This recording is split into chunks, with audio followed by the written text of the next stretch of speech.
સામાજિક અને રાજકીય રીતે આગવું સ્થાન ધરાવનાર ભારત દેશને વિદેશી પ્રજાએ ગુલામ બનાવી દીધો. આપણે અનેક યાતના અને મુશ્કેલીઓ વેઠીને અંગ્રેજોની ગુલામીમાંથી આઝાદી મેળવી હતી. અને આ આઝાદી મેળવ્યા બાદ સૌથી પહેલો જો કોઈ પ્રશ્ન હતો તો તે દેશનું બંધારણ ઘડવાનો હતો. કારણ કે આપણે આ મેળવેલી આઝાદી ત્યાં સુધી અધૂરી રહેતી જ્યાં સુધી આપણા ભારત દેશનું બંધારણ ઘડવામાં ન આવતું.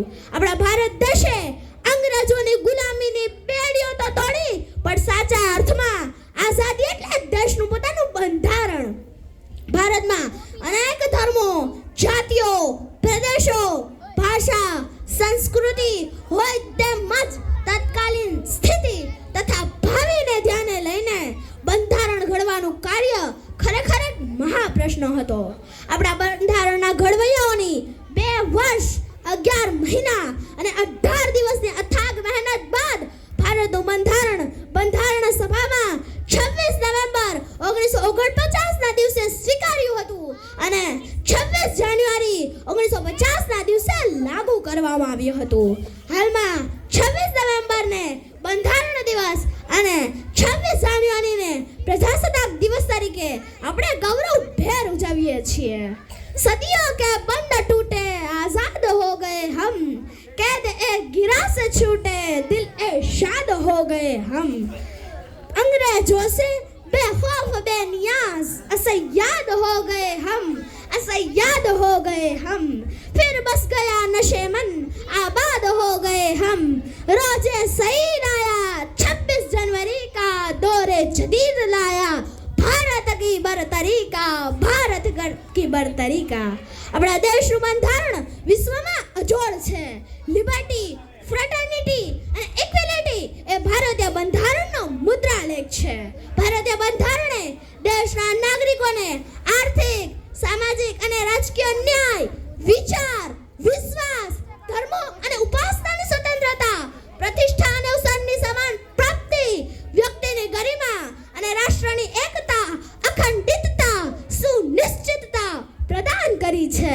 આયર્લેન્ડના બંધારણમાંથી લેવામાં આવેલ માર્ગદર્શક સિદ્ધાંતો એ ભારતીય બંધારણનું બેજોડ લક્ષણ છે. તે પ્રજાતંત્રના આર્થિક, સામાજિક અને રાજકીય કાર્યક્રમની રૂપરેખા રજૂ કરે છે. આપણા ભારત દેશે આર્થિક, સામાજિક, રાજકીય અને શૈક્ષણિક રીતે ખૂબ જ વિકાસ કરેલ છે. આ વિકાસ માટે સૌથી અગત્યનું જો કોઈ પરિબળ હોય તો તે છે દેશનું સમતોલ બંધારણ.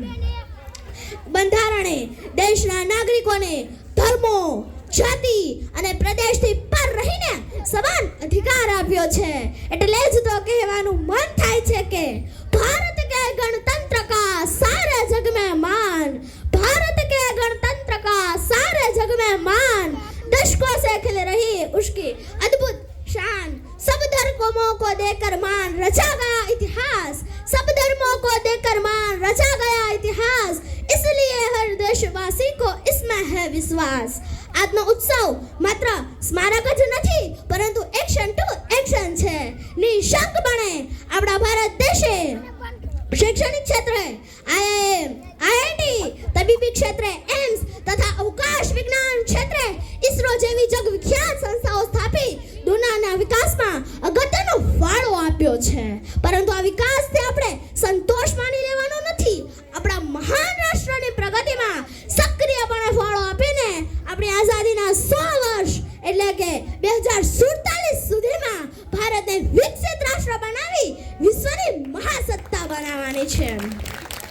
તે માટે દેશના દરેક યુવાનોને કમર કસીને ફાળો આપવો જોઈશે.